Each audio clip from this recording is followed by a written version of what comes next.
that we are about to go live with Mmusi Maimane. Yes, there he is seen on the other end. Good morning, Mmusi. Welcome to the program. Good morning and good morning to all your listeners. Thank you so much for having me. All right, so this program is going out on Salam Media, Al Ansar in Durban and Pietermaritzburg, One Nation FM in Polokwane, as well as on our Facebook page and our YouTube channel. Just Google up there, Salam Media. Now, Musi, you have moved on from the Democratic Alliance and started off the One Movement South Africa. First, before we get into the discussion around COVID-19 in schools, what is the essence of One Movement the One South Africa movement? The One South Africa movement is really set up as a grassroots based movement. We want to bring South Africans from different walks of life to say, let us stand together, work together to build a future upon which all South Africans can live together, prosper together peacefully. Now, in the light of that, we believe essentially in three values: that everyone is an activist, everyone is an advocate, and everyone can actually hold the government to account. So it's non-racial, it builds across all communities, and we really, in the value of activism, have gone out to not only distribute food, distribute hand sanitizer, but to fight for the safety of all citizens. In the advocacy, we're fighting for schools not to be open because we believe that actually not all schools are ready. And ultimately, we want to hold the government to account to make sure that they do what they've determined to do. So the One South Africa movement has been growing. It's got structures all across the country, and we're building with more and more South Africans to really build a movement or a social movement to bring change in this country. Mhm. Now, looking at that call to have schools remain closed from next week onwards, we know that grade sevens and grade 12s were supposed to have been going in and the teachers supposed to be there. Many schools are rightly, as you say, still not prepared, but there are those who are saying we've put the measures in place. Do you think government is being irresponsible by moving ahead at this pace, particularly because it regards children? No, completely. We think that one, it was a rush job. Two, there has been no thorough public consultation. And more seriously, our great concern is the fact that for many South Africans, we know the state of our schools. It's been ongoing for decades, but now it's become worse because actually, when you are dealing with COVID, you cannot be sending a child to a school that's without water. You cannot be sending a child to a school that has got no temperature measures. And you ultimately, we know that the majority of the children in this country are transported in vehicles that are crowded. So these are the same kids who are going to be in crowded vehicles, arriving in schools that are overcrowded. And these are young adults. These are 17, 18-year olds who collectively are carriers of the virus and can infect their communities. Therefore, it is irresponsible. And all we are seeking is to ask the courts to say, give us an order where an independent body can play a supervisory role to ensure that the schools are safe for kids to get back to. Now, you may find yourself on the same side of the coin with your political nemesis, Mr. Julius Malema, and the EFF on this particular issue. Do you think there'll be any space or for the two, your new movement as well as the EFF, to work together in challenging government on this? Well, I only speak on behalf of the 160,000 South Africans who signed our petition online. And we started to file court papers on Wednesday to get ready for the court challenge. So if the EFF wants to be a part of that, it is their decision and it's their resolution to take. But it's not just exclusively about the EFF or any other one. It's for parents, really. It's for those who deem that their kids are their most precious asset and therefore they cannot afford to not have their kids go into an environment that is unsafe to do so. So we're dealing, in essence, with those parents and that community and those children. And we've had many organizations approach us. We've had some teacher unions say to us, can you include us in this application? We've had student organizations say, can you include us? So that is effectively on whose behalf we're acting. The reality on the ground may be somewhat different. If you look at middle class society, yes, there's a possibility that kids still could be within their homes and in their yards. But if, and I'm sure you've seen it in your food deliveries, as we have seen it going out into various communities.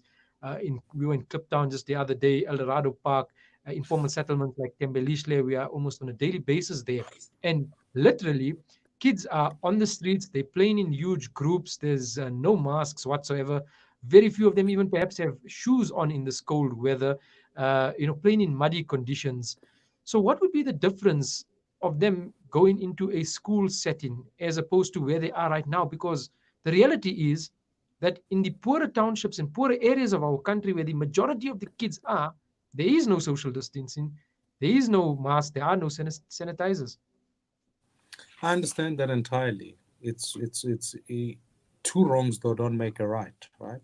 You can't say because on communities our kids are exposed and are vulnerable that we should now import that and put that into a school community where they'll interact with teachers and other kids from other communities so that we accelerate the spread. You can't begin to suggest that. And certainly, of course, I accept that our communities are difficult spaces.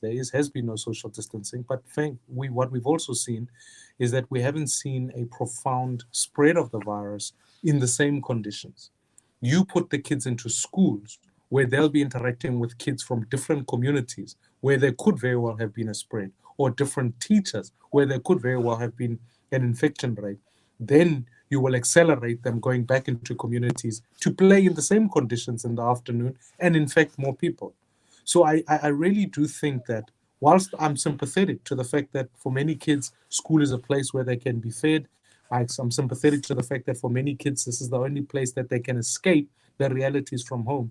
But in truth, we must fix those conditions. We can't simply say to them, well, it's better for them to go into a war zone without any preparation. Because if the fight against COVID is a war against the virus, we certainly can't send our kids into that space unprepared. Well, you see, it just doesn't make sense to me, because the war zone right now is in Kailicha. It's there right now. This is the epicenter. And these kids are within that war zone. The war zone is not separated from the school. But I get the argument, and I get the understanding also that we don't want to have that cross, community possible spread that could come out from a school environment. We'll see if we can look But at. Azar, not only that, I think what's also important to note is that actually the Constitution compels that the rights of a child must be protected. This is an administrative action by the state. Secondly, that actually you as a parent are obligated to send your child to school by law because we want the development of that child. So if the laws compel you to do something that puts you into danger, no one is compelled to play. Whilst I accept the fact that kids anyways do, no one is compelling them to do that. And if they in fact need to be separated from that the community can take responsibility for. But they certainly, we cannot be sending them into a war zone such as a school environment where upon which there'll be cross infection. That's a basic fact of the issue.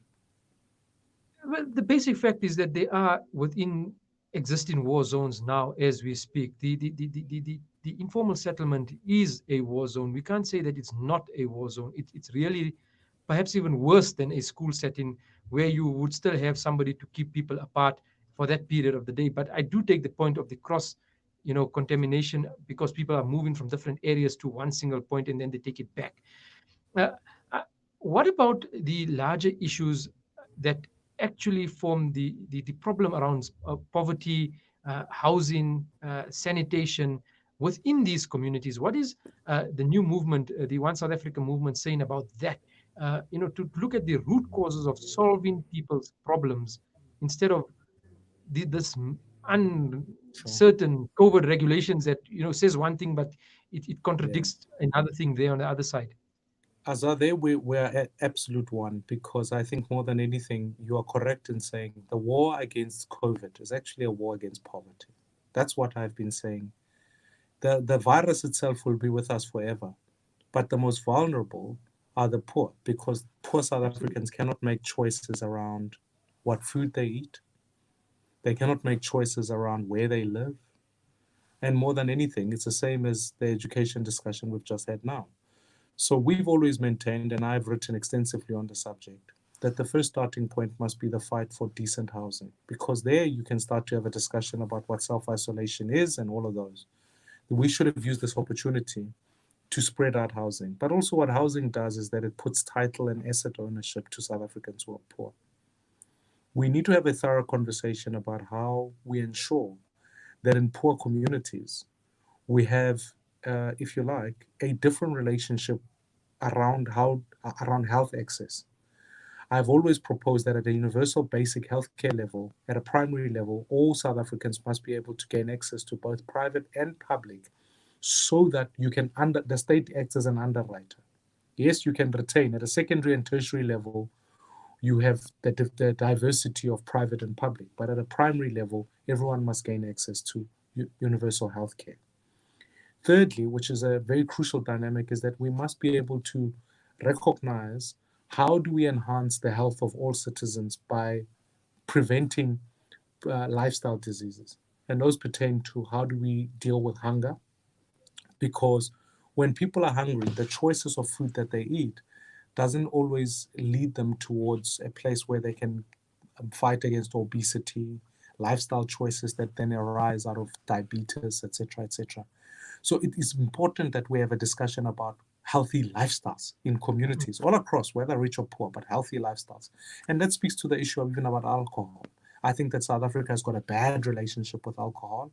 And this is not about poor people or rich people, it's that South Africans consume too much alcohol. Therefore, that must be dealt with in a way that can help us prevent other diseases, so that you don't have citizens that are vulnerable. Because today we're dealing with COVID-19. There's an absolute one thing we're guaranteed of is that there will be another airborne disease that will come on in place, and it will put citizens in a vulnerable space. So I really do believe that we need to look at this conversation about how do we reform our society.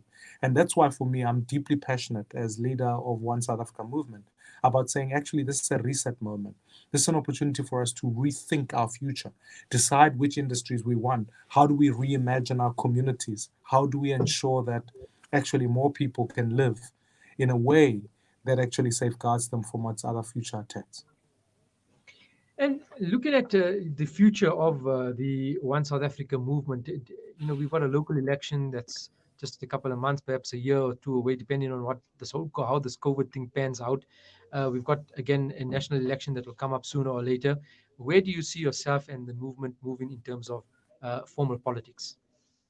I think politics have brought us to this point, and I think mainly because the way we elect people.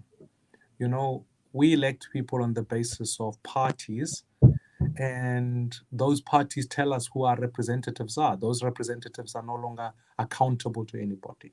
And therefore, the call remains that we must reform our electoral system. We must have direct elections of people so that those people are accountable to communities. So if a community, um, wherever it is, it may be Vero Lazardville, wherever it is, or whatever, if they decide that this is the best candidate for us, surely that community must be able to mobilize, directly elect those person so that that person is accountable to them. So I really believe that the reformation of the Electoral Act is something we've been fighting for, and we're in the Constitutional Court fighting this very issue at this point in time. So that once it's put in place, I then think it's possible that actually in 2022, that we have one election where we can dissolve parliament, because after 3 years we're allowed to do so, and then merge it with local government elections, with direct elections of people. Then we can really see a reformation in South Africa. So that's what One South Africa movement is fighting for. And even in the long term, we'll continue to fight so that people are directly elected, that we can hold them to account. Otherwise, the system is perpetuated. You can change colors, but it doesn't change the system. And the system means that whatever color is in power, it goes out to capture the state so that it does what only it wants to do. That's why there's corruption around even food distribution. It's corruption because parties now realize that they've captured the state, so they must use it for their own constituency, not for all citizens. Finally, Mr. Maimane, the current, governance methods under COVID-19, we've seen it move to the National Command Center, the president and a few people that are making up the decisions broadly, and then there's hardly any parliamentary oversight. Opposition parties are all isolating or staying at home. What's your comment in the manner in which governance has run through this pandemic that we faced. Yeah, it's put us in the most vulnerable sense. These are the flaws of majoritarianism, right? And these are the flaws of having party representation in the way that it is without any genuine independence. Because it perpetuates a situation where through the National Command Council, the executive can make decisions without any accountability whatsoever. Whereas accountability should always sit with citizens. We should always be allowed to say, well, who's our MP and what are they doing and how are they giving oversight? Who is our councillor and member of provincial legislature, and how are they being held to account? These are the broad issues of society that if we don't reform the electoral system, they manifest themselves in different ways. Parliament really, in and of itself, could always rely on majoritarianism to be able to escape accountability. So the call still remains, reform Electoral Act.